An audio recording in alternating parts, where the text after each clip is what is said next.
Alors, le marché obligataire, rien que le nom, ça peut faire un peu peur, hein. Et pourtant, derrière ce terme se cache un univers financier gigantesque, qui nous touche absolument tous. C'est l'un des plus gros marchés du monde, mais paradoxalement, l'un des plus mal compris. Allez, aujourd'hui, on va décortiquer tout ça. Voilà, regardons ce chiffre, 120 580 milliards de dollars. C'est juste énorme. C'est la taille estimée du marché obligataire mondial pour 2025. On parle d'un écosystème si grand qu'il a un impact sur tout, absolument tout. Le taux d'emprunt immobilier, les projets de l'État, bref, comment les gouvernements dépensent l'argent. Rien que pour ça, ça vaut vraiment la peine de s'y pencher, de comprendre comment ça marche.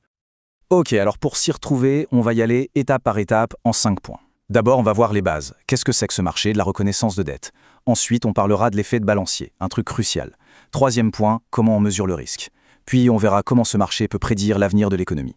Et enfin, on terminera en voyant comment on est payé pour prendre des risques. C'est parti. Allez, on commence par le début. Le marché de la reconnaissance de dette. Qu'est-ce que c'est, au fond, une obligation? C'est vraiment la brique de base, le Lego élémentaire de tout ce système. En fait, c'est super simple. Une obligation, c'est juste une reconnaissance de dette. C'est comme si on prêtait de l'argent à quelqu'un, mais de manière très formelle. Il y a 3 choses à retenir. Le principal, ça, c'est la somme qu'on prête. Le coupon, ce sont les intérêts qu'on reçoit régulièrement, un peu comme un loyer. Et la maturité, c'est la date de fin, le moment où on nous rembourse le principal. Principal, coupon, maturité. C'est tout. Bon, maintenant, attention, on entre dans le vif du sujet. Le concept le plus important, le cœur du système. C'est ce que l'on pourrait appeler l'effet de balancier du marché. Imaginez vraiment une balançoire, ça va aider. Voilà la règle d'or. C'est vraiment la base de tout. Quand les taux d'intérêt du marché grimpent, eh bien le prix des obligations qui sont déjà en circulation, lui, il baisse. C'est mécanique. Mais pourquoi? C'est simple. Si on peut acheter une nouvelle obligation qui rapporte plus, les anciennes qui rapportent moins perdent de leur valeur. Personne n'en veut au même prix. C'est cette relation inverse, cette balançoire qui est la clé de tout. Prenons un exemple chiffré pour que ce soit bien clair. Disons qu'on a une obligation qui paye un super coupon de 10%. Et là, hop, les taux d'intérêt sur le marché tombent à 8%. Qu'est-ce qui se passe? Notre obligation à 10%, elle devient hyper attractive, c'est une pépite. Sa valeur va donc monter. Le calcul nous montre qu'elle vaut maintenant 106,62. C'est logique, non? Elle paye mieux que ce qu'on peut trouver de neuf sur le marché. C'est tout bénef pour celui qui la possède. Ok, donc on a compris le principe, cet effet de balançoire. Mais la question c'est comment on mesure ça précisément? Est-ce que ça baisse un peu, beaucoup? Eh bien oui, les pros ont un outil pour ça, une mesure pour quantifier exactement ce risque. Et cet outil, ça s'appelle la duration modifiée. Derrière ce nom un peu technique se cache une idée simple. C'est un chiffre qui nous dit exactement de combien de prix d'une obligation va bouger si les taux d'intérêt varient de 1%. C'est un indicateur de sensibilité en quelque sorte. Et pour ceux qui gèrent des portefeuilles, c'est indispensable. Et voilà, c'est là que ça devient concret. Une duration modifiée de 5,2, qu'est-ce que ça veut dire? Eh bien, ça veut dire que si les taux montent de 1%, le prix de l'obligation va chuter de 5,2%. Et inversement, si les taux baissent de 1%, le prix grimpera de 5,2%. C'est une règle de 3, simple, directe et incroyablement puissante pour mesurer le risque en un clin d'œil. Bon, maintenant qu'on a vu les détails, prenons un peu de recul. On va passer de l'échelle d'une seule obligation à une vue d'ensemble du marché. Parce que le marché obligataire, dans son ensemble, il nous raconte une histoire sur l'économie. Et pour lire cette histoire, il y a un outil graphique génial, une sorte de boule de cristal des financiers, la courbe des rendements. Alors, la courbe des rendements, qu'est-ce que c'est? En fait, c'est juste un graphique tout bête. On met les différentes durées de prêt sur un axe, moins 1 an, 5 ans, 10 ans, 30 ans, et sur l'autre axe, on met le taux d'intérêt correspondant. Le dessin que ça forme, la courbe, c'est comme une photo de ce que tous les investisseurs du monde pensent de l'avenir de l'économie.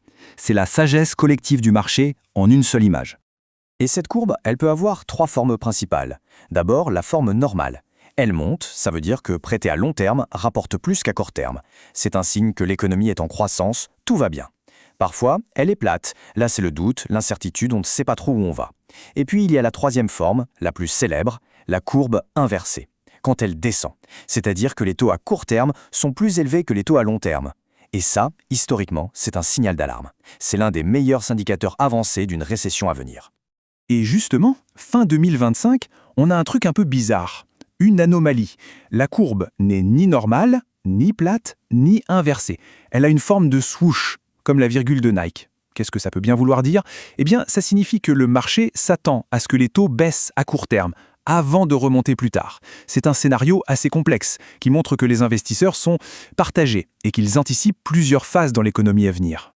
Allez, dernière étape de notre voyage, on a parlé du risque de taux, mais il y a un autre risque fondamental, le risque que l'emprunteur ne rembourse pas, tout simplement.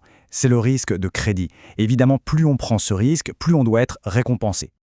Et cette récompense, ça porte un nom, le spread de crédit. C'est très simple. C'est le bonus de taux d'intérêt qu'on exige pour prêter à une entreprise plutôt qu'un État considéré comme super sûr, genre l'Allemagne ou les États-Unis. Si on prête à une entité plus risquée, on veut un rendement plus élevé en compensation. Logique. Plus le risque est grand, plus le spread, l'écart, est important. Alors, comment on évalue ce risque? On ne le fait pas au pif.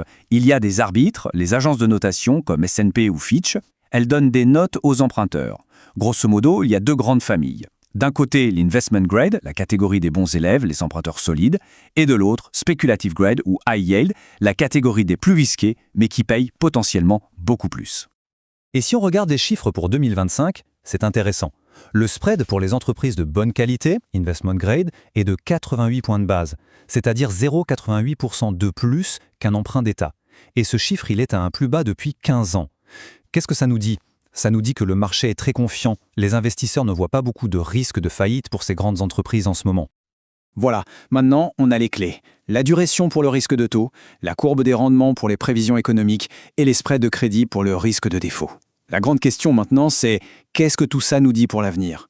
Dans le contexte actuel, avec des dettes publiques qui s'envolent et des taux d'intérêt qui jouent au yo-yo, quelle sera la prochaine forme de la courbe des rendements ? C'est la grande question, et c'est sans doute l'un des indicateurs les plus importants à observer dans les mois qui viennent.